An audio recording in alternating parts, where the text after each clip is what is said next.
அதுதானே பழகா. அம்மா இப்பவும் சொல்லறேன், நான் உனக்கு குடுக்கறேன்னா யாரு எப்ப குடுக்கறது? பொண்ணுகிட்ட இப்போதைக்கு குடுக்க முடியல. ஆத்தா இன்னைக்கு நான் குடுத்துட்டேன், அவன் நாளைக்கு உனக்கு குடுப்பா. நீ வாங்கிட்டு போ பலகா, அவசரப்படாத. எத்தனை நாள்? 3ஆம் தேதியில இருந்தா? ஆமா பலகா, 3ஆம் தேதி வீடு.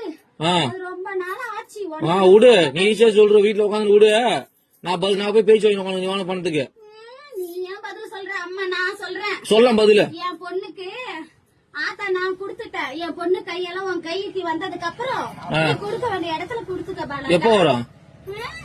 என் பொண்ணு கையில இருந்து பணம் எப்ப நீ வாங்குறியா அப்ப உன் கைக்கு வந்து சேரும். இது பேர் பதிலா? ஆத்தா நான் சொல்றது அதுதானம்மா. என்ன சொல்ற ஆத்தா?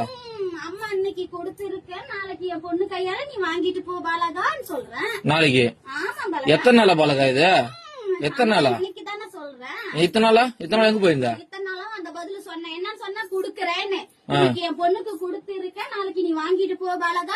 உன் பொண்ணு கொடுத்தது இப்ப உன் பொண்ணு எடுத்து கட்ட சொல்லு முதல்ல. என் பொண்ணு கையில இன்னும் பணமா வந்து சேரல. அப்புறம் கொடுக்க வேண்டிய சீரை தான் கொடுத்திருக்க இன்னைக்கு. என் நகைய பவுனா கொடுத்து வச்சுக்கிறியா? நாளைக்கு உன் கையில பணமா வரும் பாலகா. லோனை வாங்கி போட்டு இது ஒரு கதை. லோன் இல்ல, வாங்கின கடனுக்கு தான் எங்க அண்ணனுக்கு நீயே வட்டி கட்டிக்கிட்டு வர.